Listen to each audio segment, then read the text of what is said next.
HAD Channel Indonesia.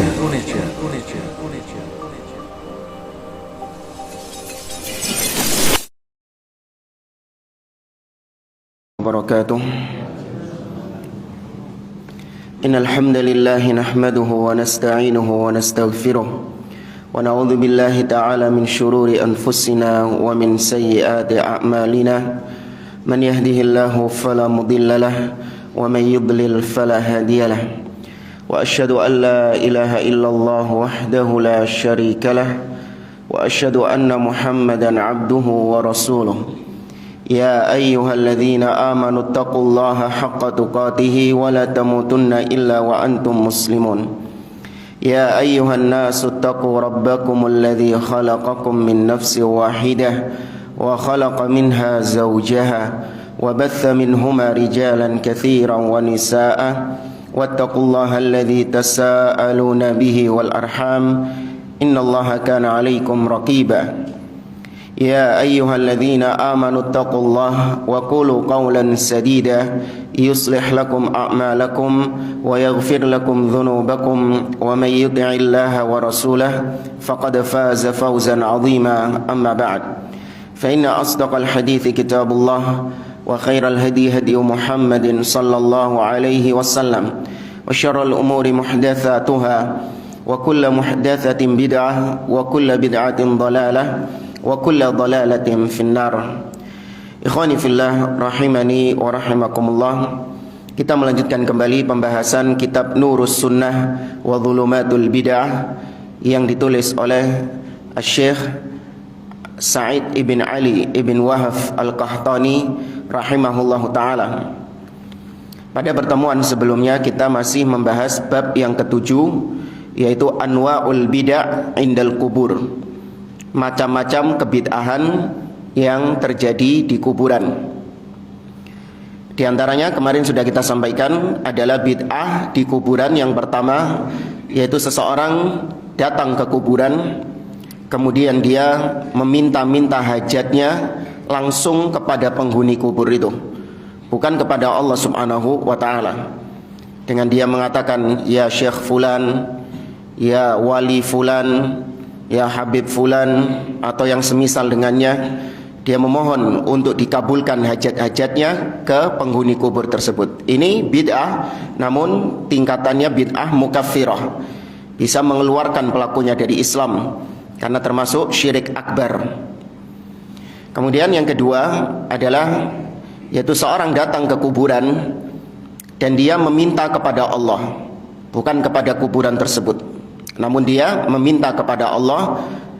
Dia meminta kepada Allah dengan perantara penghuni kubur tersebut. Ya, maka yang seperti ini termasuk bid'ah, namun tidak sampai pada derajat syirik akbar. Ya, tidak sampai derajat syirik akbar alias mengeluarkan pelakunya dari Islam, tidak. Seperti misalnya seorang berdoa kepada Allah, ya Allah, aku memohon kepadamu melalui kedudukan wali fulan. Aku memohon kepadamu dengan makom, ya, kedudukan wali fulan ini. Dia mintanya kepada Allah, namun dia jadikan perantara doanya itu wali fulan tersebut. Dan ini juga termasuk wasilah min wasail asyirk. Meskipun ini belum sampai pada taraf kesyirikan akbar, namun perbuatan seperti ini wasilah, sarana yang lama-kelamaan sama saja akan menjerumuskan seseorang kepada syirik akbar. Namun pada titik itu masih belum dikatakan syirik akbar. Tapi kita sampai di poin yang ketiga. Kata muallif rahimahullah, ayyadhunna anna du'a indal kuburi mustahab atau mustajab. Yaitu seorang datang ke kuburan dan dia menganggap bahwa berdoa di kuburan itu doa yang mustajab, atau kuburan itu adalah tempat yang mustajab untuk berdoa. Aw annahu afdalu minad du'ai fil masjid, atau dia menganggap, berkeyakinan bahwa berdoa di kuburan itu lebih afdal daripada berdoa di masjid. Fayuqsadul qabr lidzalik fa inna hadha minal munkarati ijma'an. Maka dia pun memang tujuannya datang ke kuburan itu adalah karena kuburan tersebut. Ya, tujuan utamanya itu adalah karena kuburan tersebut. Dia menganggap tempat ini adalah tempat yang mustajab, doanya dikabulkan dan lebih afdol daripada masjid. Meskipun doanya kepada Allah Subhanahu wa taala. Ya, maka yang seperti ini kata beliau termasuk kemungkaran bid'ah di dalam agama secara ijma', kesepakatan. Walam na'lam fi dzalika niza'an baina a'immatid din. Dan kita, kata beliau, tidak mengetahui ada silang pendapat di antara para ulama tentang masalah ini, mungkarnya masalah ini. Wa hadza amrun lam yashra'hu Allah. Apalagi perkara tersebut merupakan perkara yang tidak pernah disyariatkan oleh Allah Azza wa Jalla. Wala rasuluhu, demikian juga Nabi SAW tidak pernah mensyariatkan bahwa kuburan itu tempat yang mustajab untuk berdoa. Wala fa'alahu ahadun minas sahabah wala tabi'in wala a'immatul muslimina wa ashabu Rasulillah SAW qad ajdabu marratin wa dahamathum nawaibu wa lam yaji'u 'inda qabrin Nabi SAW. Dan tidak dilakukan perbuatan tersebut oleh salah seorang pun dari sahabat Nabi SAW. Tidak pula dilakukan oleh para tabi'in atau para imam-imam kaum muslimin, para ulama-ulama setelahnya. Dan para sahabat, kalau kita melihat sejarah mereka, para sahabat itu ditimpa dengan berbagai macam ujian-ujian. Mereka dilanda paceklik, mereka juga ditimpa bencana. Di zaman sepeninggal Nabi SAW, seperti di zaman Umar ibn Khattab radhiyallahu taala anhu, ditimpa paceklik, kekeringan, kelaparan. Namun ternyata tidak ada seorang pun dari sahabat Nabi SAW yang datang ke kuburan Nabi untuk berdoa di sana, atau tadi seperti yang jenis kedua, minta kepada Nabi SAW atau bertawassul dengan Nabi SAW di kuburnya beliau. Itu tidak ada. Kok bisa para sahabat sepakat? Kok bisa para sahabat, satu pun mungkin ada yang sahabat yang apa istilahnya? Ada sahabat yang khilaf gitu misalnya, gak sengojo. Atau ada sahabat yang gak tahu hukumnya. Enggak. Kok bisa dari sekian banyak sahabat itu mereka sepakat tidak ada satupun yang datang ke kuburan Nabi, inisiatif itu, terobosan baru. Tidak ada. Bal kharaja Umaru bil Abbas fastasqa bi du'aihi. Bahkan yang terjadi, Umar ibn Khattab justru minta kepada Al-Abbas agar Allah Subhanahu wa taala menurunkan hujan. Al-Abbas ketika itu masih hidup. Orang soleh yang masih hidup di zaman tersebut. Dan sudah kita sampaikan tawassul yang dibolehkan diantaranya adalah bertawassul dengan Al-Hayyu Al-Hadir, orang yang masih hidup dan hadir. Kemudian faqad ra'a Aliun ibnul Husain radhiyallahu anhuma rajulan yaji'u ila farjatin kanat 'inda qabri Nabi sallallahu alaihi wasallam fayadkhul fiha fayad'u fiha. Dan diriwayatkan bahwa Ali ibnul Husain bin Ali bin Abi Thalib, jadi anaknya Husain, ini yang dikenal dengan Ali Zainal Abidin. Ali Zainal Abidin ibnul Husain bin Ali bin Abi Thalib itu pernah memergoki ada seseorang yang datang ke kuburan Nabi SAW. Dan dia masuk melalui dia masuk melalui celah-celah kuburannya Nabi SAW. Wallahu a'lam, mungkin belum seperti sekarang bangunannya dijaga sama askar, penjaga-penjaga. Mungkin dulu bangunan-bangunan yang masih ada celah-celahnya begitu bisa dimasuki orang. Maka ada orang yang masuk ke situ. Kemudian ketika masuk dipergoki sama Ali Zainal Abidin bahwa dia berdoa di situ. Maka kemudian Ali Zainal Abidin mengatakan, ala uhaddithukum hadithan sami'tuhu min abi an jiddi an Rasulillah sallallahu alaihi wasallam. Maukah engkau aku beritahukan tentang sebuah hadis yang aku dengar hadis ini dari bapakku, yaitu Husain, dan bapakku mendengarnya dari masjidku, yaitu Ali bin Abi Thalib. Dari Rasul sallallahu alaihi wasallam bahwa Nabi sallallahu alaihi wasallam mengatakan la taj'alu qabri 'aidan. Kata Nabi, jangan jadikan kuburanku sebagai sebuah 'aid, artinya tempat yang berulang-ulang untuk dikunjungi. Makanya para ulama tidak ada yang mensyariatkan untuk mengulang-ulang ziarah ke makam Nabi sallallahu alaihi wasallam. Itu juga termasuk bid'ah di dalam agama. Seorang ketika datang umrah, dia mampir ke Madinah.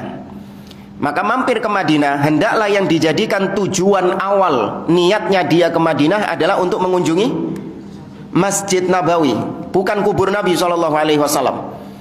Ya, kubur Nabi baru kemudian keduanya. Ya, niat keduanya adalah mengunjungi makam Nabi SAW. Tapi niat pertamanya adalah Masjid Nabawi. Al-Qasdu, tujuan utamanya adalah Masjid Nabawi. Karena itu yang disampaikan Nabi SAW tentang hadis syaddur rihal. Kata Nabi, la tusyaddur rihal illa ila thalathati masajid. Janganlah kalian melakukan perjalanan dalam rangka ibadah kecuali ketiga masjid, Masjidil Haram, Masjid Nabawi, dan Masjid Al-Aqsa. Maka tujuan utamanya adalah Masjid Nabawi, baru kemudian kubur Nabi SAW. Sudah. Setelah itu dia kembali ke hotel, nggak perlu dia kemudian nanti ngulang lagi ke makam Nabi, ya, nanti bahkan sampai ada jamaah umroh itu dalam sehari itu dia bisa ziarah ke makam Nabi SAW. Setiap selesai sholat dia ziarah ke makam Nabi SAW. Ya, ini termasuk perkara-perkara yang aid, kata Nabi, la taj'alu qabri aidan, perkara yang dijadikan berulang-ulang. Ya. Wala taj'alu buyutakum qubura, dan jangan kalian menjadikan rumah-rumah kalian seperti kuburan. Ya, jangan jadikan rumah kalian kuburan. Nah, ini bisa dua maknanya. Secara literal maknanya adalah yaitu tidak boleh menguburkan jenazah di rumah. Ya, secara literal Nabi mengatakan la taj'alu buyutakum qubura. Jangan kalian menjadikan rumah kalian sebagai kuburan. Itu nggak boleh kalau ada anggota keluarga kita yang meninggal, kemudian mentang-mentang di belakang rumah tanahnya luas, dikubur di situ. Nggak boleh.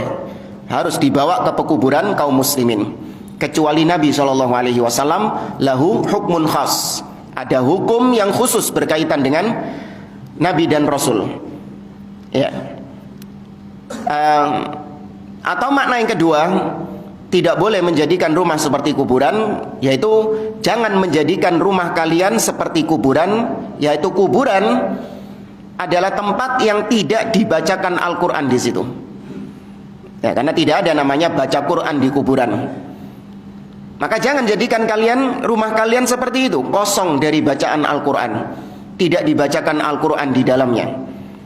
Ya, karena kuburan adalah tempat yang bukan tempatnya membaca Al-Quran. Maka jangan jadikan rumah kalian seperti itu. Wassallu alayya wasallimu, dan bersolawatlah kalian kepadaku dan bersalamlah kalian kepadaku haitsuma kuntum, dimanapun kalian berada. Fasayablughuni salamakum wassalatakum, dimanapun kalian berada, salawatlah kepadaku dan ucapkan salam, maka salam kalian dan salawat kalian akan disampaikan kepadaku. Ya.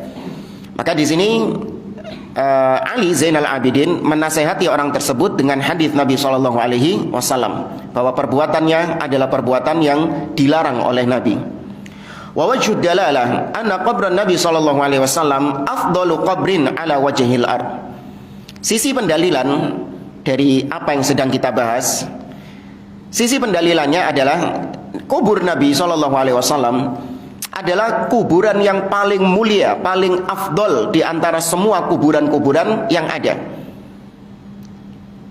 Dan perlu dicatat juga bahwasanya kuburan Nabi yang paling bisa dipastikan itu adalah kuburannya cuma Nabi SAW, kuburnya beliau.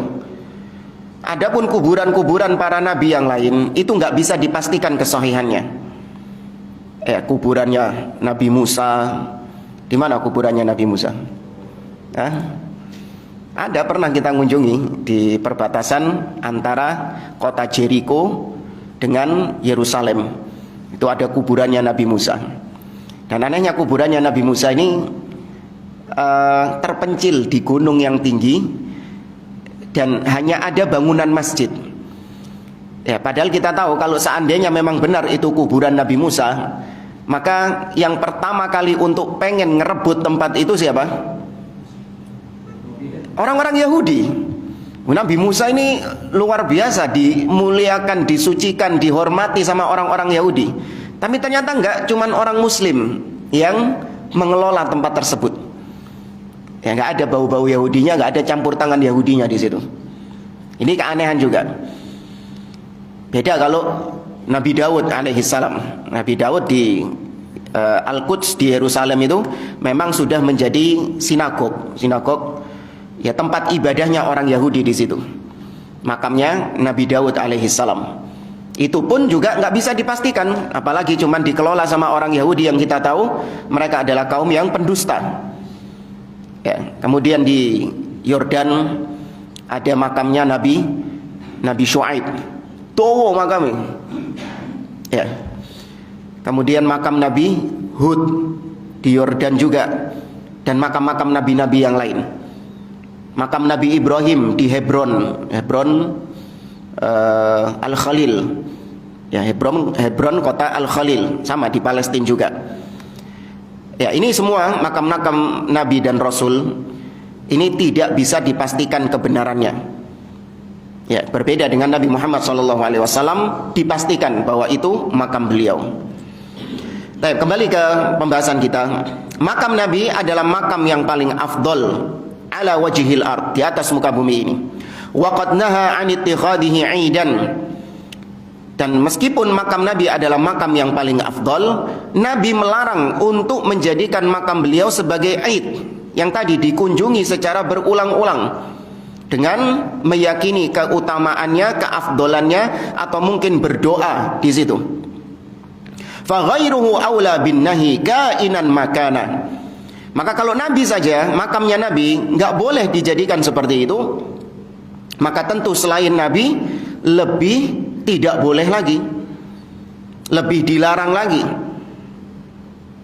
Kainan makana, siapapun dia, mau dia ini disebut wali, dia ini orang yang punya karomah, ya dia ini keramat dan lain sebagainya, tidak lebih mulia daripada makam Nabi SAW. Wa Nabi Hurairah radhiyallahu anhu qala Rasulullah sallallahu alaihi wasallam, dari Abu Hurairah radhiyallahu taala anhu, Nabi bersabda, la taj'alu buyutakum qubura. Ya, kurang lebih sama seperti yang disampaikan oleh Al-Husain atau Ali Zainal Abidin tadi. Baik, selesai dari bab yang ke-7. Sekarang kita lanjut ke Al-Matlabut Tsamin, pembahasan yang ke-8. Al-bid'ahul muntashiratu al-mu'asirah, yaitu bid'ah-bid'ah yang tersebar di masa kini. Ya, bid'ah-bid'ah yang tersebar di kalangan kaum muslimin di zaman now, di zaman sekarang ini. Al-bid'ahul muntashiratul mu'asirah kathiratun jiddan wa minha ala sabilil mithal lal hasr. Bid'ah-bid'ah yang tersebar di masa kini itu sangat banyak sekali. Nah, berikut ini adalah sebagian, enggak semuanya, hanya sebatas contoh saja. Beliau tidak membatasi bid'ah yang tersebar cuman beberapa poin yang disebutkan di sini, tidak. Ini hanya sebatas contoh saja. Kalau yang disebutkan sama beliau di sini contoh-contohnya, sebentar.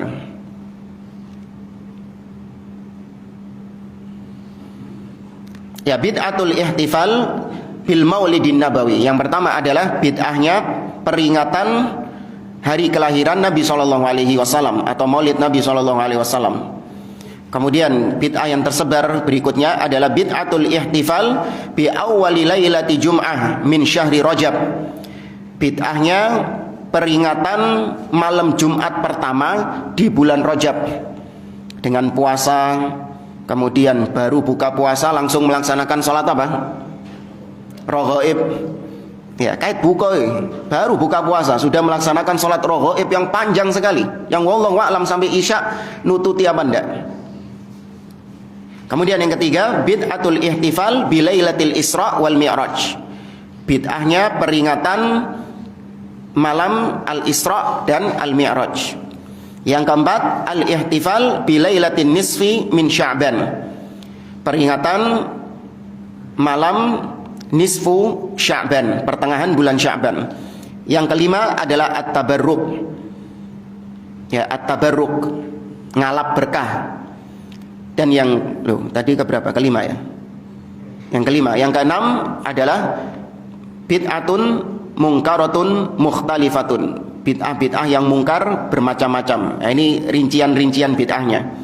Seperti mengeraskan niat, zikir berjamaah, membacakan Al-Quran kepada orang yang telah mati, ya, kemudian menghiasi kuburan-kuburan, zikir-zikir ala-ala sufi, atau membangun kuburan-kuburan, membangun bangunan di atas kuburan. Kita langsung ke yang pertama, yaitu bid'atul ihtifal bil maulidin nabawi. Bid'ahnya peringatan hari kelahiran Nabi Muhammad sallallahu alaihi wasallam. Ya. Kata beliau, al-ihtifal bil maulid bid'atun munkarah. Peringatan Maulid Nabi adalah bid'ah yang mungkar. Wa awwalu man ahdatsaha al-Ubaidiyun fil qarnir rabi' al-Hijri. Dan yang pertama kali mengadakan maulid ini adalah orang-orang Syiah dari kalangan Khilafah Ubaidiyah. Ya, kalau orang nyebutnya biasanya Khilafah Fatimiyah.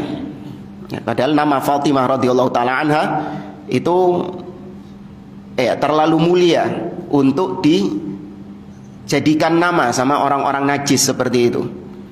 Maka para ulama lebih suka menyebutnya Al-Ubaidiyun, bukan Fatimiyun. Ya. Karena nama, ketika mereka menggunakan nama-nama yang indah, jangan malah didukung.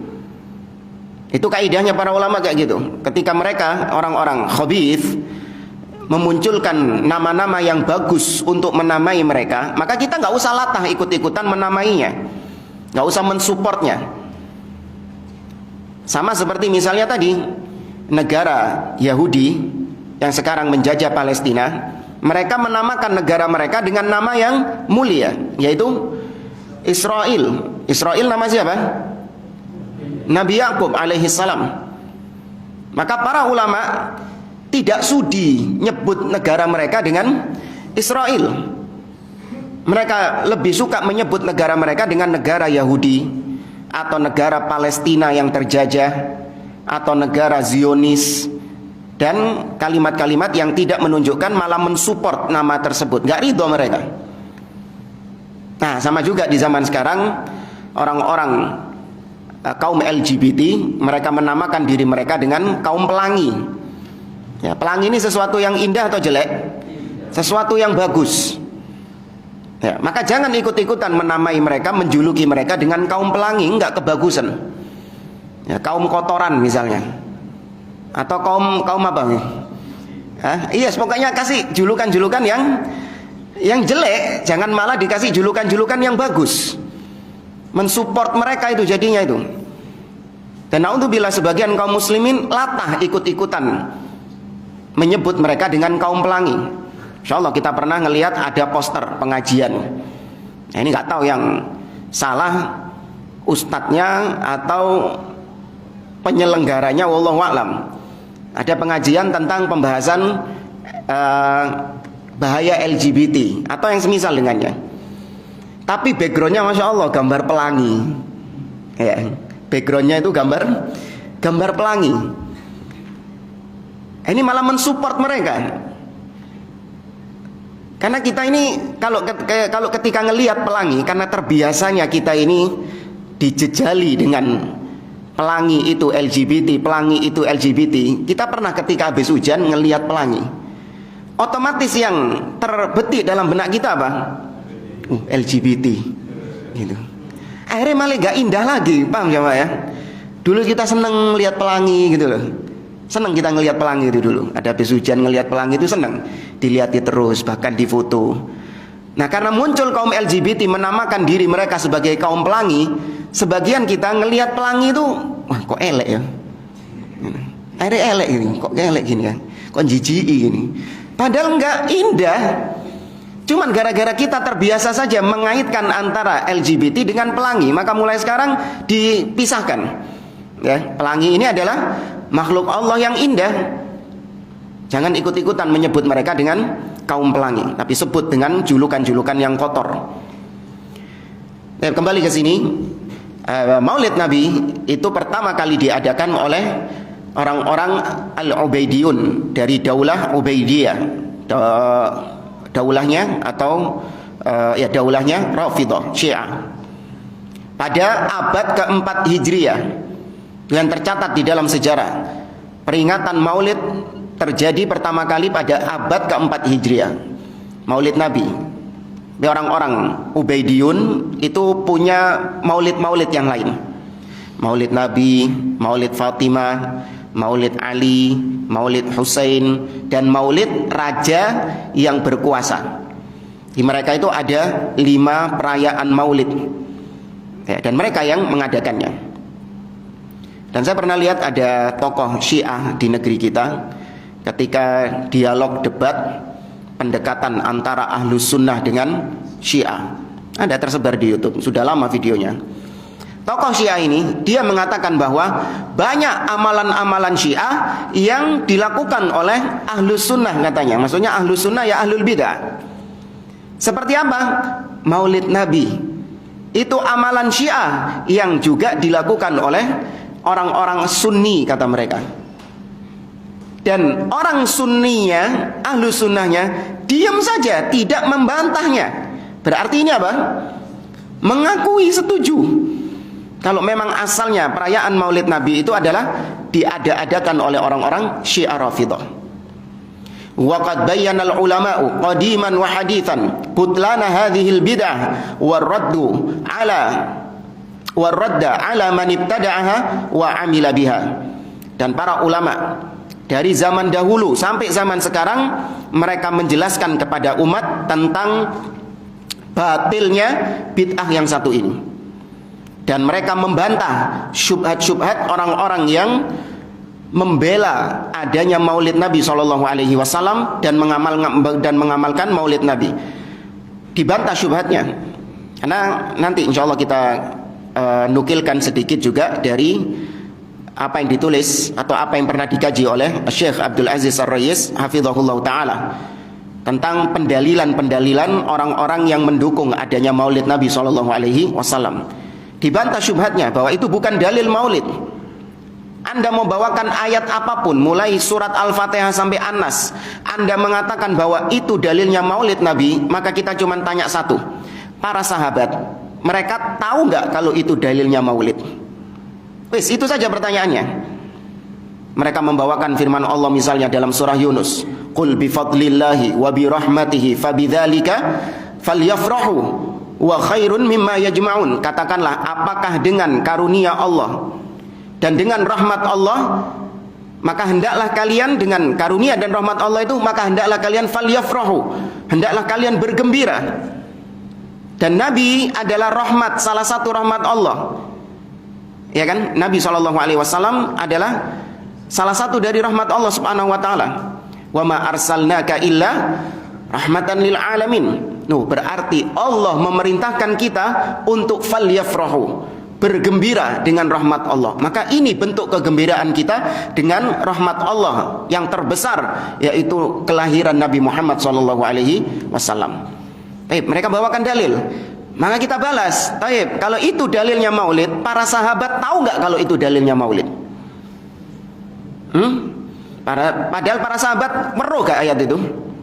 Tahu para sahabat, luwe weruh atau kokon, lebih tahu daripada mereka yang merayakan Maulid Nabi SAW. Kok bisa para sahabat segitu banyaknya gak sadar kalau itu adalah dalil Maulid?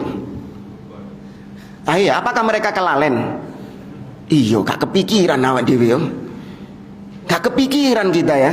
Ini ribuan sahabat, tabiin tambah lagi, lebih banyak lagi tabiin. Gak ada satupun yang kepikiran ini dalilnya Maulid, enggak. Padahal mereka orang-orang yang semangat membaca Quran, semangat belajar Al-Quran, tapi kok bisa nggak ada yang kepikiran? Akankah Anda mengira ketika para sahabat-sahabat ini, tabi'in, mereka dihidupkan kembali di zaman ini, ngelihat orang-orang yang pakai ayat itu untuk berdalil dengan acara maulid Nabi, akankah mereka mengatakan, iya kok kita nggak kepikiran ya? Mereka saling menyalahkan satu sama lain, ente nanti, wah ente, kok nggak kepikiran gitu. Sudah, pertanyaan itu saja. Kau mau beralih ke dalil yang lain, pertanyaan kita tetap sama. Apakah sahabat tahu kalau itu dalilnya maulid Nabi SAW? Kalau kau jawab para sahabat tahu, maka kenapa para sahabat tidak mengerjakannya? Padahal para sahabat itu, mereka ketika tahu ada suatu amalan yang mendatangkan ridho Allah, mereka bersegera untuk melaksanakannya. Pasti mereka bersegera untuk melaksanakannya. Tidak ada yang membuat mereka menunda-nundanya, itu nggak ada. Tapi kalau kau menjawab para sahabat nggak tahu, selesai urusan sudah. Kau minteri sahabat Nabi SAW. Maka sudah dipatahkan dari sisi itu. Makanya diantara pembahasan oleh Syekh Abdul Aziz Ar-Ru'ais, fahmus salafi hujjah. Pemahaman salaf itu adalah hujjah. Ketika dibantah dengan pemahaman salaf, sudah mingkem ngecipret. Karena kalau Al-Quran, hadis, ya itu bisa ditarik-tarik sama mereka. Ya, bisa diarahkan, diseret-seret maknanya supaya sesuai dengan apa yang mereka lakukan, bisa. Tapi kalau sudah fahmus salaf, pemahaman sahabat, wis nggak bisa ngapa-ngapain mereka. Nah, diantara keajaiban, tidak ada diantara ahli bidah yang berani mengatakan bahwa mereka ini di atas manhaj salaf. Itu tidak ada. Nggak ada yang berani mereka. Karena mereka tahu bahwasanya mengaku sebagai orang yang di atas manhaj salaf, itu konsekuensinya apapun keyakinan kalian harus ada salafnya, harus ada pendahulunya. Dan siapa pendahulunya? Sahabat. Apapun yang kalian amalkan harus ada pendahulunya, yaitu sahabat. Maka mereka nggak berani bernama dengan nama tersebut. Kalaupun ada ya yang menamakan sebagai salaf, yang dimaksud salaf di situ adalah mbah-mbahnya, jid-jidnya. Kita pernah melihat ada satu kajian di YouTube, judulnya menarik. Akidah salaf _2 adalah Asy'ariyah dan Maturidiyah. Dari mana ini? Penasaran. Dan sang dai menyebut salafunas soleh, salafunas soleh, para salaf kita yang soleh, para salaf kita yang soleh. Ternyata setelah dicontohkan sama dia, siapa sih salafunas soleh yang disebut-sebut sama dia dari tadi? Ternyata adalah tokoh-tokohnya mereka. Ternyata yang disebut salafunas soleh adalah tokoh-tokohnya mereka, jid-jidnya mereka. Tak kira nyebut salafunas soleh ini seperti Abu Bakar, seperti Umar, seperti Utsman. Bukan. Ternyata adalah pendahulu-pendahulu mereka. Ya, tapi mereka nyebutnya salafunas soleh. Ya, ini salaf secara bahasa memang mereka itu pendahulunya, benar. Tapi salaf secara syar'i yang dimaksud siapa? Sahabat, tabi'in, tabi'ut tabi'in. Itu kalau disebut salaf secara istilah syar'i itu. Baik, maka kata beliau, fala yajuzul ihtifalu bil maulid li umurin wa barahin.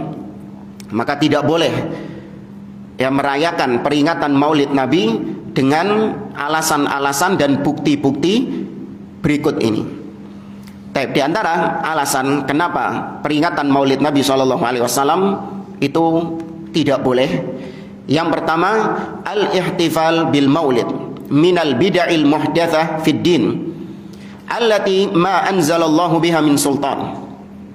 Peringatan maulid Nabi adalah bid'ah yang diada-adakan di dalam agama, yang Allah subhanahu wa ta'ala tidak pernah menurunkan keterangan tentang hal tersebut. Lianna Nabi sallallahu alaihi wasallam lam yashra'hu la biqaulihi wala bifi'li wala taqriri. Dan Nabi sallallahu alaihi wasallam tidak pernah mensyariatkan maulid ini, tidak dengan ucapan.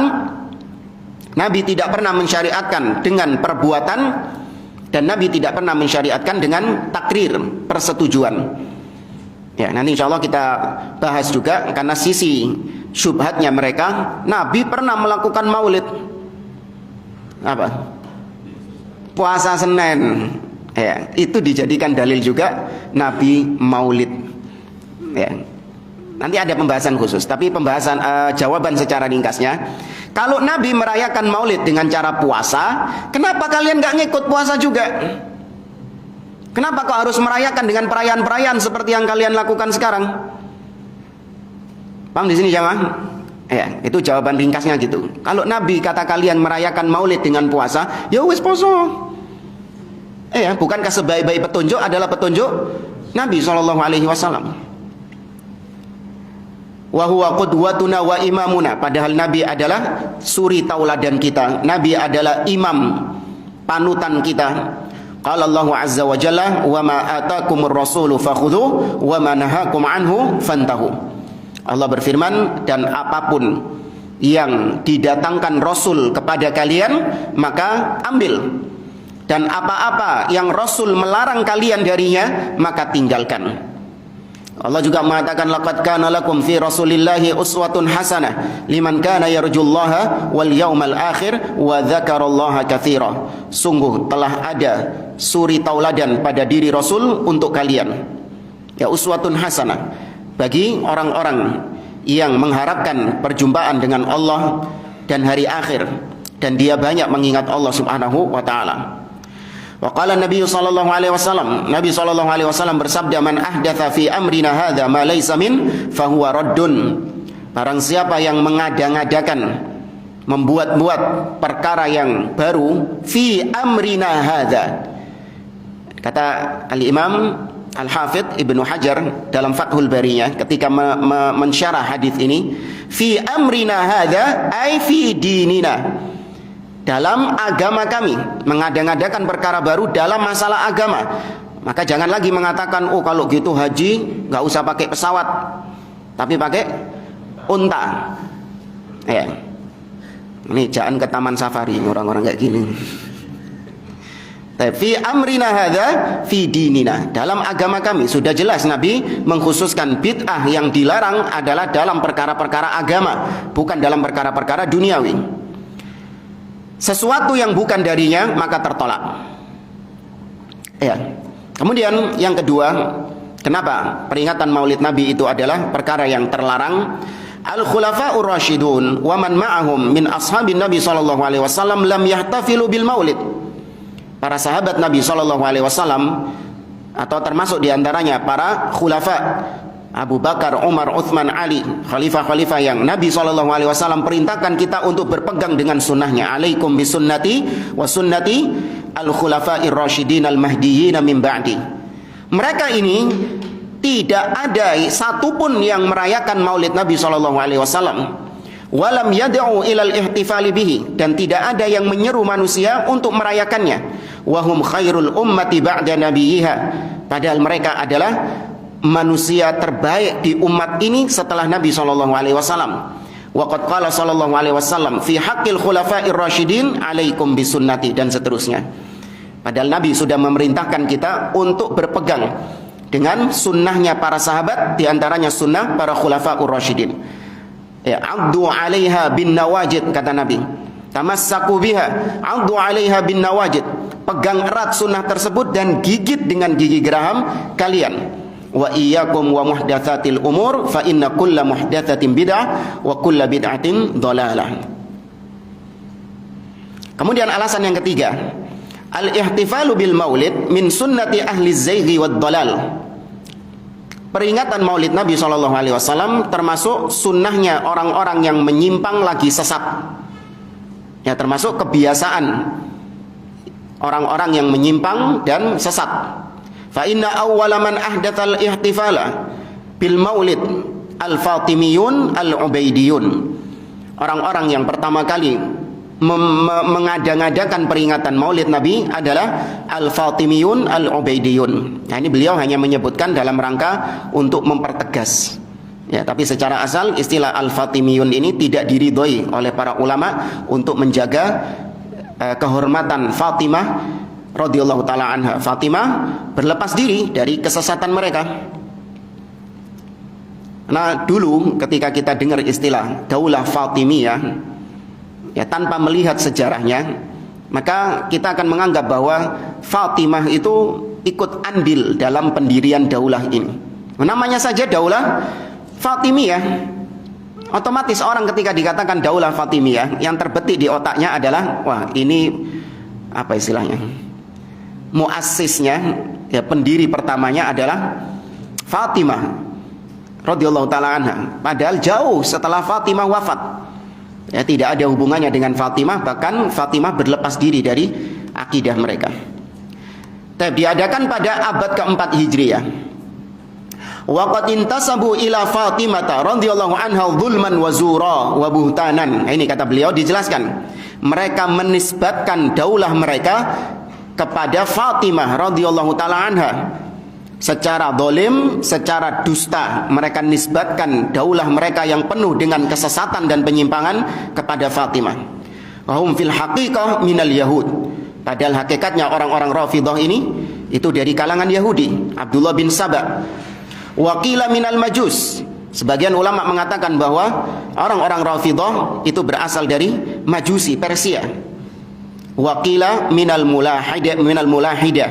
Dan sebagian ulama mengatakan orang-orang Syiah ini lahir dari orang-orang mulhid, yang munafik. Wa awwaluhum al-mu'izzu li dinillahi al-ubaidi al-maghribi alladhi kharaja minal maghrib ila Misra fi Syawal sanata 61 ba'da 300 Hijriyah. Dan yang pertama kali mengadakan adalah, atau raja pertama mereka, penguasa pertama mereka adalah seorang yang bergelar al-mu'izz li dinillah. Ya, seorang Maghrib Maroko. Ya, orang Maroko. Yang dia ini meninggalkan Maroko menuju Mesir pada bulan Syawal tahun 361 Hijriah. Wa qadima ila Misra fi Ramadan sanata 62 ba'da 300 Hijriah, dan sampai di Mesir pada bulan Ramadan tahun 362 Hijriah.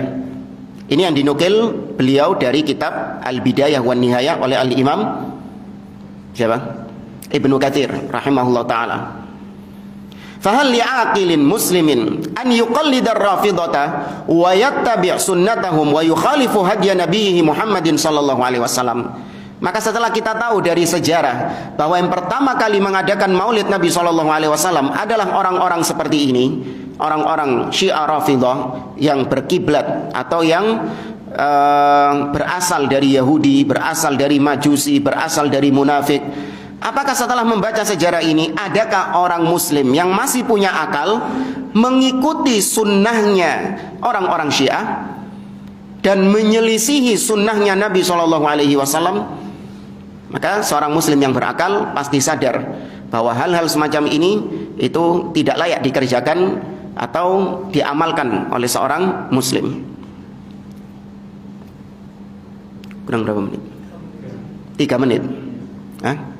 Baik, anak kira ini saja yang bisa kita sampaikan. InsyaAllah kita lanjutkan pada pertemuan yang akan datang. Aku qouli hadza wa sallallahu ala nabiyyina Muhammad wa ala alihi wa sahbihi ajma'in wa akhiru da'wana anil hamdulillahi rabbil alamin. Wassalamualaikum warahmatullahi wabarakatuh. HAD Channel Indonesia.